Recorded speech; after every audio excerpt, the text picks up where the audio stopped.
Bonjour à tous et bienvenue dans cette vidéo qui traitera du phénomène d'interférence. Commençons par nous intéresser à l'effet d'une pointe frôlant de façon périodique la surface d'une étendue d'eau. Sur l'image, la pointe se trouve ici, comme l'indique la flèche. La pointe est une source d'ondes mécaniques à laquelle est associée une fréquence f. Comme la pointe correspond à une source ponctuelle, elle génère donc des ondes progressives circulaires qui se propagent dans l'eau, comme le montre la vidéo. Si on regarde ce qu'il se passe en un point donné de la surface de l'eau, comme ici le point entouré en bleu, on remarque une succession de phases claires et de phases foncées, qui correspondent à une vague et à un creux à la surface de l'eau. Le point bleu subit donc un mouvement de haut en bas, perpendiculaire à la surface de l'eau, comme ceci. Voyons à présent ce qu'il se passe lorsque deux pointes frôlent la surface d'une étendue d'eau de façon périodique avec la même fréquence et un déphasage constant. On parle alors dans ce cas de source synchrone. Chaque pointe génère donc des ondes progressives circulaires qui se propagent dans l'eau, comme le montre la vidéo. Si on regarde ce qu'il se passe en un point donné de la surface de l'eau, comme ici les points entourés en bleu, on remarque une succession de phases claires et de phases foncées, comme précédemment, qui correspondent à une vague et à un creux à la surface de l'eau. Par contre, pour les points roses, ici, on n'observe pas cette alternance de phases claires et sombres, mais plutôt un continuum de gris. Ainsi, le point bleu subit donc un mouvement de haut en bas qui est toujours perpendiculaire à la surface de l'eau, mais qui est important, alors que le point rose subit une très faible perturbation. La perturbation subie en un point dépend donc de la position de ce point par rapport aux deux sources. Voyons comment expliquer ce phénomène. Reprenons nos deux sources ponctuelles que l'on nomme S1 et S2. Les fronts d'onde émis par les sources sont représentés ici en gris. Nous allons voir comment les ondes émises par les sources S1 et S2 arrivent en un point quelconque que l'on note M1. Sur le graphique, ici à droite, va s'afficher l'évolution de l'amplitude de l'onde au point M1 en fonction du temps. Ici, on voit que l'onde issue de S2 arrive légèrement plus tôt que celle issue de S1. Les ondes sont donc légèrement décalées dans le temps.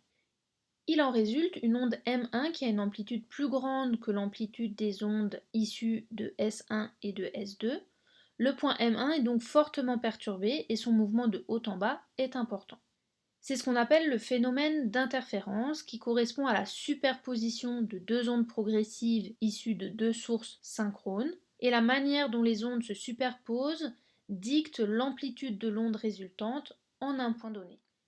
Étudions maintenant ce qu'il se passe à l'intersection des fronts d'ondes au point M2 par exemple. Ici, on voit que les ondes issues de S2 et de S1 arrivent en même temps au point M2. On dit qu'elles sont en phase. Il en résulte donc une onde en M2 maximale qui a une amplitude plus grande que l'amplitude des ondes issues de S1 et de S2. Le point M2 est donc fortement perturbé et son mouvement de haut en bas est le plus grand qu'il est possible d'avoir avec les ondes S1 et S2.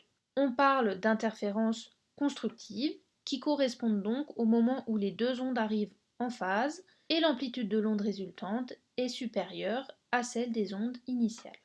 Voyons maintenant ce qu'il se passe au point M3. Ici, on voit que les ondes issues de S2 et de S1 arrivent de manière parfaitement décalée au point M3. On dit qu'elles sont en opposition de phase. Il en résulte donc une onde en M3 d'amplitude nulle. Le point M3 n'est donc pas perturbé, il ne bouge pas du tout. On parle d'interférence destructive. Les interférences destructives correspondent donc au moment où les deux ondes arrivent en opposition de phase et l'amplitude de l'onde résultante est alors nulle. Pour finir, résumons les notions qu'il est important de retenir. Le phénomène d'interférence est la superposition de deux ondes progressives issues de deux sources synchrones, qui résultent en une perturbation qui va dépendre de la position par rapport aux sources. Pour observer le phénomène d'interférence, les sources doivent générer des ondes de même fréquence et ayant un déphasage constant. On parle d'interférence constructive lorsque les ondes arrivent en phase en un point. L'amplitude de l'onde résultante est alors plus grande que celle des ondes initiales. Au contraire, on parle d'interférence destructive lorsque les ondes arrivent en opposition de phase en un point. L'amplitude de l'onde résultante est alors nulle. Je vous remercie d'avoir regardé cette vidéo et à bientôt.